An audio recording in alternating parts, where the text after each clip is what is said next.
जहां प्रेम है वहां भक्ति है, और जहां शिव है वहां आद्य शक्ति है, ये निश्चित है।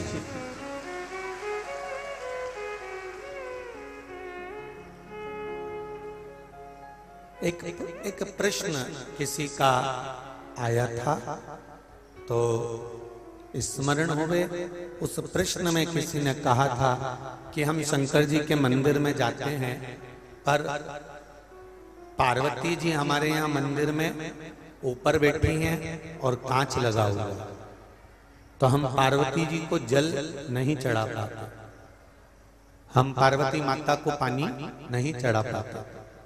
तो शिव जी के मंदिर में गणेश जी भी एक साइड बैठे हैं, हम उनको भी जल नहीं चढ़ा पाते। शिव जी के मंदिर में कार्तिकेय भी एक साइड बैठे हैं, हम उनको भी जल नहीं चढ़ा पाते। तो क्या हम पार्वती जी की पूजन नहीं कर पाते, जल नहीं चढ़ा पाते, तो क्या हमको दोष लगेगा? हमें दोष तो नहीं लगेगा। शिव महापुराण की कथा कहती है कि 33 कोटि देवताओं का निवास भगवान शंकर के शिवलिंग में है। तुम जब शिवलिंग पर जल चढ़ाओगी तो सारे देवताओं को जल चढ़ाओ। अपनी बुद्धि में, अपने चित्त में, अपने मन में एक बात उतार कर रखना, राम जी का पूजन करा तो राम जी का ही पूजन है, कृष्ण भगवान का पूजन करा तो कृष्ण भगवान का ही पूजन है, देवी जी का पूजन करा तो देवी जी का ही पूजन है, ब्रह्मा जी का पूजन करा तो ब्रह्मा जी का ही पूजन है, सत्यनारायण भगवान का पूजन करा तो सत्यनारायण भगवान का पूजन ही है, गणेश जी का पूजन करा तो गणेश जी का ही पूजन है, संतोषी माता का पूजन करा तो संतोषी माता का पूजन ही है, दत्त भगवान का पूजन करा तो दत्त की ही पूजन है। पर केवल इनकी पूजन अगर हम कर रहे हैं तो इनकी पूजन मान्य है, पर अगर हम शंकर भगवान की पूजन कर रहे हैं तो कोई देवता तुम्हारे सामने है नहीं है, पर शंकर की पूजन करने से सारे देवताओं के पूजन का फल हमको प्राप्त हो जाता है।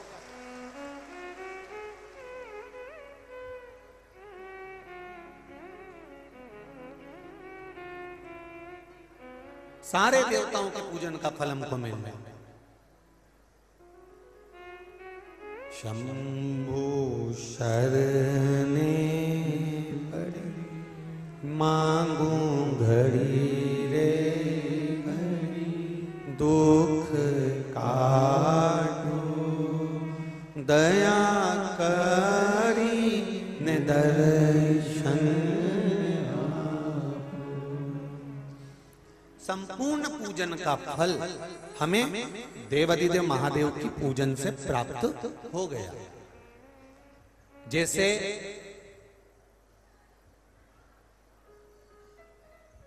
आज विराम का दिन है,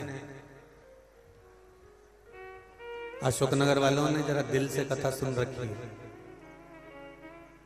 आपको कथा में पहले भी कहा, मेहमान जब आते हैं 2-4-8 दिन रुकते हैं, तब तक वो आपके घर के बच्चों को 50 रुपए 100 रुपए नहीं देते हैं। पर मेहमान जब घर से जाते हैं तब आपके छोटे बच्चों के हाथ में 50-100 रुपए 10 रुपए 20 रुपए पकड़ा कर जाते हैं। उसी तरह शिव महापुराण जब विराम लेती है, जाती है, तो मेरा देवाधिदेव महादेव भी आखिरी दिन कुछ न कुछ देकर ही जाता है, निश्चित है।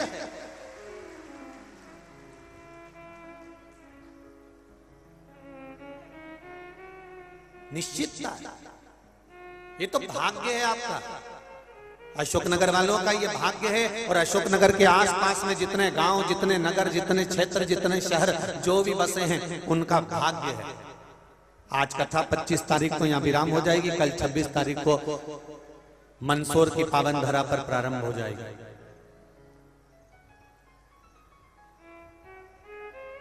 ये राजा राजेश्वर की भूमि थी अशोकनगर, वो पशुपतिनाथ की पावन भूमि है मंदसौर। ये अशोकनगर के आसपास के क्षेत्रवासियों को इसका लाभ मिल गया, वो मंदसौर के आसपास के क्षेत्रवासियों को उसका लाभ मिल जाएगा। और सबसे बड़ी बात तो ये है कि यहाँ तर्पण शिव महापुराण की कथा मिली तो वहां मंदोदरी शिव महापुराण की कथा मिली। उसका लाभ ये मिलेगा कि वहां शिव और शक्ति दोनों की कथा का आनंद प्राप्त होगा। संसार दोनों का।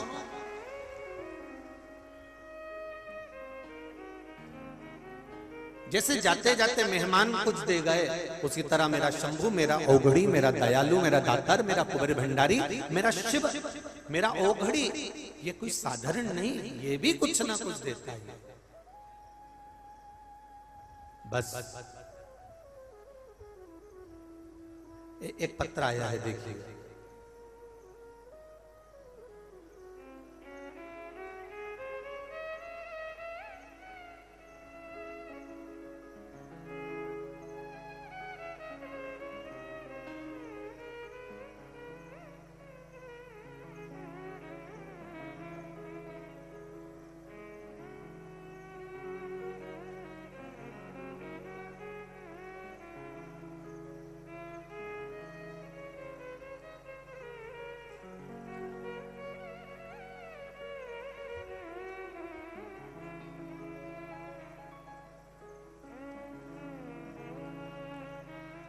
शंभु शरणे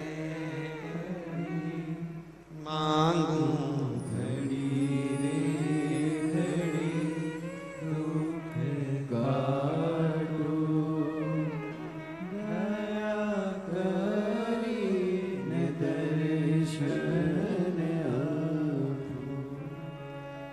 मैं उषा कटारिया निवासी अशोक नगर, जहां कहीं बैठी हूं उषा जी आप ही हैं, दोनों हाथ हिला दो। श्री शिवाय नमस्तुभ्यं। मैं भोले बाबा को प्रणाम करती हूं। बाबा की कृपा,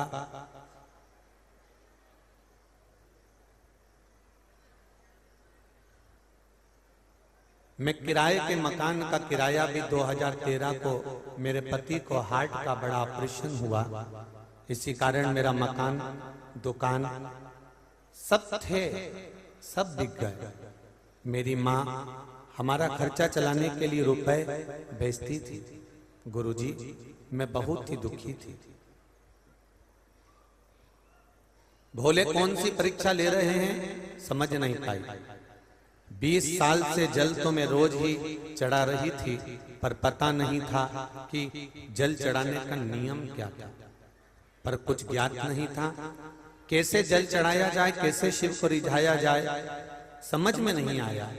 कभी मंदिर जाती, कभी नहीं जाती, कभी पहुंचती, नहीं पहुंचती, बस चली जाती। गुरुजी, एक दिन मंदिर में श्री शिवाय श्रीवास्तव भाभी जी मिली और उन्होंने बताया, गुरुजी सीहोर वालों की कथा सुना करो। आपकी कथा सुनकर ही सीखा है कि बेलपत्र, काली मिर्च का महत्व गुरुजी कैसे करना चाहिए। मेरे पति के कंधे पर बहुत दर्द आ गया और उनको शिवजी पर काली मिर्च चढ़ाकर उसका प्रयोग करा, उनका दर्द ठीक हुआ। फिर गुरुजी, मैंने पशुपतिनाथ का व्रत किया और मेरे बेटे के लिए मैंने ये व्रत करा था। भगवान से प्रार्थना करी कि बाबा कुछ नहीं मिला, पर आप तो कृपा करो। और पशुपति व्रत कर कर मैंने बच्चे के लिए जैसे ही उसकी पढ़ाई और नौकरी के लिए करा, बाबा की कृपा ऐसी हो गई कि उसको ये पढ़ाई भी पूर्ण होकर और बाबा की कृपा से उसको नौकरी भी बाबा की कृपा से प्राप्त हुई है। श्री शिवाय नमस्तुभ्यं। गुरुदेव, अब मेरे भोले बाबा ने मेरा हाथ पकड़ लिया और धीरे धीरे धीरे धीरे अब मैं संभलना प्रारंभ हो गया। श्री शिवाय नमस्तुभ्यं। बैठी है। हर हर महादेव। कृपा किसको कहते हैं? शिव तत्व किसको कहते हैं? आप दिल से, हृदय से, चित्त से, मन से भगवान को एक बार रिझाना, एक बार पुकारना, एक बार उससे दिल की बात कहना, सुनेगा। मैंने तेरे ही बंसी, तेरे ही भरोसे हवा बिच उड़ती जावांगी। बाबा डोर हथो छठी नामे कटनी जावागी। भोले मैं तेरी पतंग, शंभो मैं तेरी पतंग, हवा विच उड़ती जावागी। बाबा डोर हल तो छड़ी नामे कटनी जावागी। बड़ी मुश्किल से नाल मिलिया मैनू तेरा दवारा है। ओ बाबा तेरा दवारा है। एक को तेरा आसरा मैनू तेरा दवारा है। ओ बाबा तेरा सहारा है। जो कट गई ना सतगुरु, जो कट गई ना सतगुरु, तो मैं लुटी जावांगी। बाबा डोर तो छड़ी नामे कटनी जावागी। भोले मैं तेरी पतंग, शंभो मैं तेरी पतंग। ये बड़ी मुश्किल से मिला। इसमें मेरा अहंकार का जो संबोधन है, अभिमान है, अहमता है, इस अहंकार को, इस अभिमान को, इस अभिमान के संबोधन को कहीं उठाकर फेंक देना चाहिए, कहीं ले जाकर डाल देना चाहिए। जहां अभिमत्ता आकर खड़ी हो जाए वहां फिर स्मरण का कोई सुख नहीं रहता। अभिमत्ता को दूर करो, अभिमत्ता को। कितना सुंदर लिखा है महाज्ञानी प्रखंड विद्वानों में विद्वान श्री देवाचार्य जी महाराज, जिनके एक शिष्य हुए श्री महेंद्र नाथ जी महाराज। एक बार महेंद्र नाथ जी अपने मित्रों के साथ में गुरुकुल में पढ़ने वाले सभी शिष्यों के साथ बैठे हुए थे।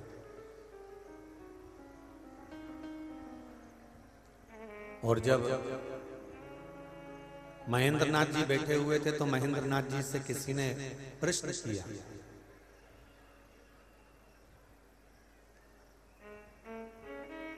महेंद्र नाथ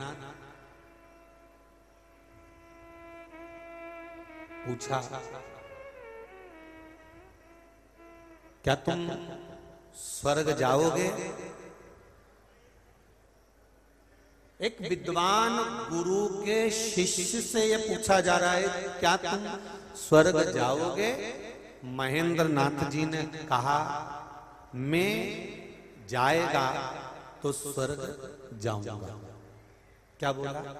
मैं जाएगा तो स्वर्ग जाऊंगा। इतने में शिष्यों को थोड़ा सा गुस्सा आ गया। शिष्यों ने कहा, बताओ कितना अहंकारी है, कितना अभिमानी है।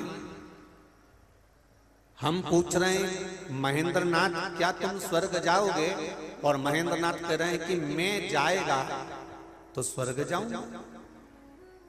अब ये समझने वाले की विचार धारणा है। कहने वाला व्यक्ति कुछ भी कह देता है, ये समझने वाले के ऊपर है कि वो समझता क्या है। आपने तो अच्छा कहा, पर समझने वाला व्यक्ति, उसकी सोच, उसका विचार। दूध निकालने वाले ने दूध निकाल कर रख दिया, अब आपको उसको सोने के पात्र में रख रहे हो, चांदी के पात्र में रख रहे हो, तांबे के पात्र में रख रहे हो, कि मिट्टी के पात्र में रख रहे हो, कि किसी दोने में रख रहे हो, ये आपके ऊपर है। कथा कहने वाला, प्रवचन देने वाला, ज्ञान उपदेश देने वाला अपने विचार तुम्हारे सम्मुख में रख देता है। अब सोच, बुद्धि, चित्त ये तुम्हारा है कि तुम उसको किस पात्र में रख रहे हो। अगर आप सोने जैसे हो तो गुरु की वाणी को आप श्रेष्ठता में निकाल लोगे। और अगर आपकी बुद्धि, आपका चित्त मट्टी जैसा है तो आप उसमें से केवल मट्टी ही ढूंढ लोगे, उसमें से स्वर्णता नहीं निकाल सकते, उसमें से अच्छा नहीं निकाल सकते।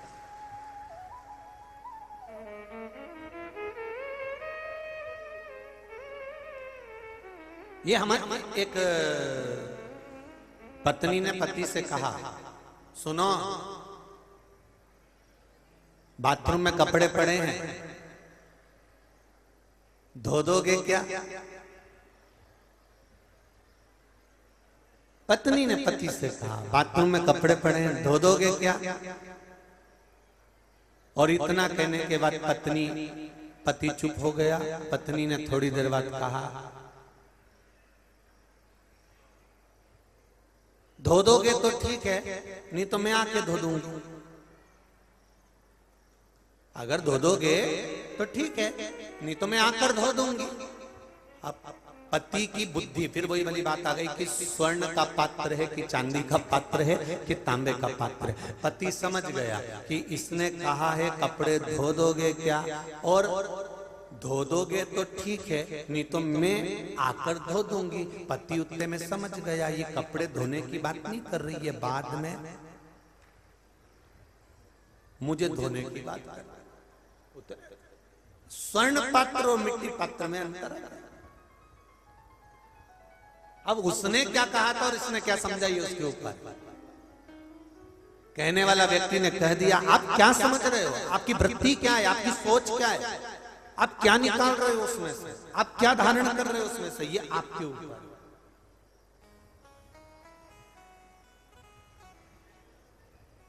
महाराज महेंद्रनाथ जी से पूछा, क्या आप स्वर्ग जाओगे? तो महेंद्रनाथ परम ज्ञानी, परम विद्वान, वेदों के मर्मज्ञ, आनंद कराने वाले देवाचार्य जी महाराज के परम शिष्य महेंद्रनाथ जी ने कहा, मैं जाएगा तो स्वर्ग जाऊंगा। ये बात शिष्यों को अच्छी नहीं लगी और समझे तो है नहीं, और गुरु जी के पास पहुंच गए। गुरुदेव गुरुजी बैठे हुए थे, स्मरण कर रहे थे। इन्होंने कहा, महेंद्रनाथ को बहुत अहंकार आ गया, हमने एक प्रश्न करा था गुरुजी, क्या तुम स्वर्ग जाओगे? तो महेंद्रनाथ ने कहा, मैं जाएगा तो स्वर्ग जाऊंगा। अब बताओ, ये कोई फालतू की बात नहीं होती।